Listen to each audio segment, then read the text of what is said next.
His Eminence, the National Chief Imam, Sheikh Dr. Usman Nuhu Shaributu, Ministers of State, members of the Diplomatic Corps, Council of Zongo Chiefs, Chairmen and members of the Eid Planning Committee, our friends from the media, distinguished ladies and gentlemen, my Muslim brothers and sisters. I greet you in the Islamic greeting of peace, Bismillahir Rahmanir Rahim, wa rahmatullahi ta'ala wa barakatuh. It is with a heart full of joy and humility that I stand before you here today, marking my first Eid al-Fitr celebration with you since I became president for a second time. The spirit of sacrifice, discipline, and compassion you have demonstrated during the holy month of Ramadan embodies the values we all strive for in building a prosperous and just country. Today is a day of joy, thanksgiving, and renewal of faith. It also reminds us of the values that define us as a people. Faith, sacrifice, unity, and compassion are what we need. Ramadan is more than just abstaining from food and drink.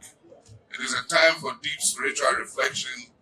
It is a time for self-discipline, and it is a time for kindness towards others.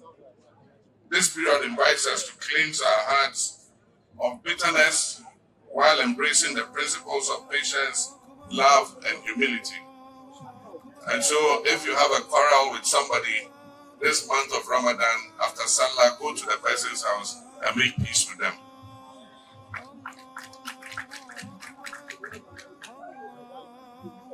Ghana is a nation blessed with religious harmony. We have built a society where Christians and Muslims coexist peacefully with other religions. We share in each other's celebrations, we support one another in times of need, and we work together for the progress of our nation. This is a blessing we must never take for granted. The Holy Prophet Muhammad sallallahu alaihi wasallam teaches us that the greatest amongst us are those who promote peace for others. Ghana's development will not be determined by our divisions, but by our unity.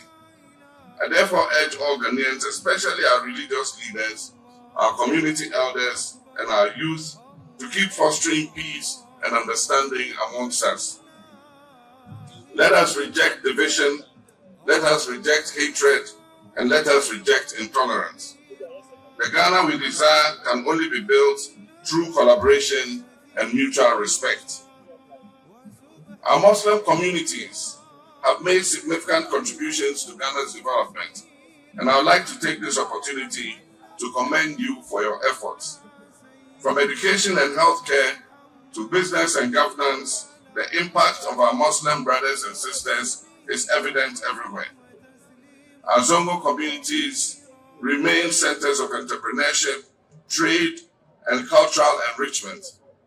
However, we must do more to ensure that the development in our Muslim communities is balanced and catches up with the rest of the country. We must invest in quality education for our children.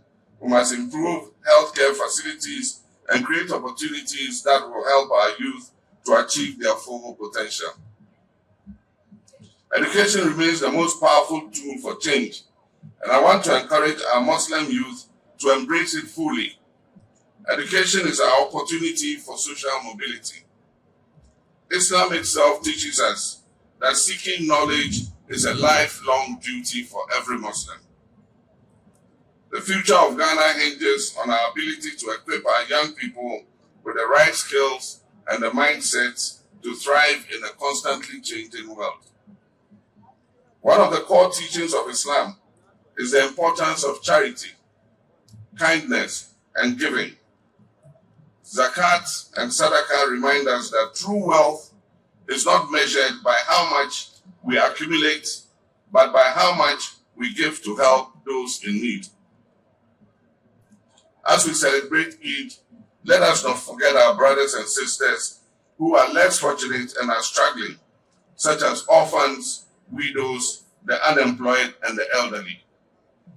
Indeed, when we leave here after Salah, everyone should look for an orphan, a widow, or an elderly person and show them an act of kindness. That is what Ramadan is about. Let us carry on our acts of kindness that Ramadan inspired, and let us reach out to those who are in greatest need. This is not only an Islamic duty, but it is also a national responsibility. Because a nation that cares for its vulnerable is a nation that will always be blessed by Allah. To our young people, I say Ghana's future is in your hands. In this era of digital transformation, of economic challenges and global competition, our youth must equip themselves with the knowledge, skills, and discipline necessary to be able to thrive. Our youth are the ones who will shape the country's destiny. Allow your faith to guide you, but also let your education and hard work serve as the tools that empower you to build a brighter future. So it is important to be a faithful Muslim, but it's also important to be an educated Muslim. As leaders, we will do our part to create an enabling environment that gives young people the opportunities that they deserve. And it is my wish that our youth in the Muslim communities will take advantage of these opportunities. I urge our youth to rise above the challenges and remain committed to personal and national development.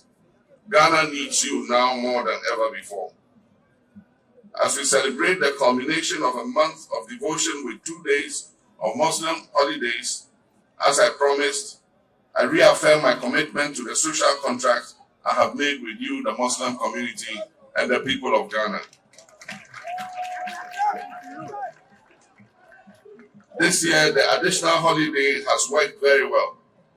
My information is that our brothers of the Al-Sunnah wal Jama'ah denomination held their prayers yesterday. Today, the National Chief Imam is holding the national prayers for the Salah holiday. And tomorrow, I hear there's a denomination in Tamale that are going to say their prayers on Tuesday.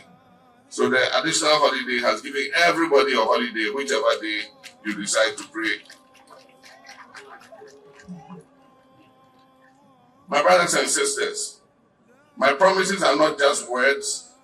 They represent a solemn commitment to enhance the lives of every Ghanaian, irrespective of their background or their faith. We will focus on education, healthcare, job creation, and infrastructure development, ensuring that everyone shares the benefits of our nation's progress. Finally, I must address a deeply troubling issue: the illegal construction of buildings in waterways, causing flooding and extensive destruction of property. As we know, the rains are about to start, and already we can see flooding because people have built and blocked the rivers, and so the rivers have nowhere to go but to back up. This reckless disregard for planning regulations and environmental safety is a major contributor to the devastating floods that continue to plague our communities. I'm aware of instances where private businesses, colluding with some chiefs, are turning water retention areas, Ramsaya sites, into built-up zones. Let me be clear, this must stop. Those structures will be pulled down. We will not allow a few selfish individuals to endanger the lives and livelihoods of countless others. The law will be enforced, and those who flout it will face the consequences. My brothers and sisters, building a better Ghana requires collective effort and shared responsibility. Let me also reiterate that the celebration of Eid al-Fitr is one that should be done with peace and dignity. Unfortunately, in the past, reckless riding, reckless driving has led to unfortunate loss of life. And I want to say, no one must die in the celebration of Eid.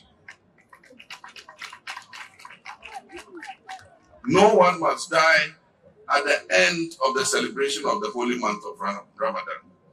And so I'm going to caution our young people who drive their cars recklessly and ride their motorbikes recklessly. I've asked the police to look out for you. And if you ride recklessly or drive recklessly, we'll arrest you.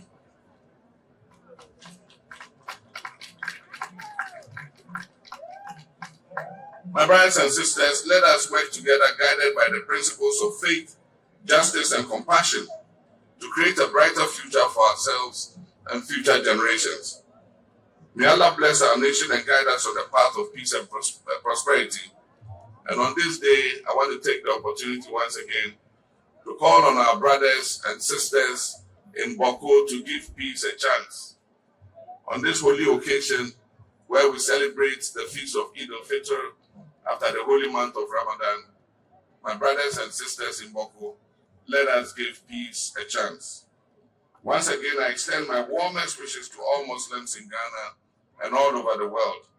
Eid Mubarak. Assalamu alaikum wa rahmatullahi ta'ala wa barakatuh. Atakbir! Atakbir!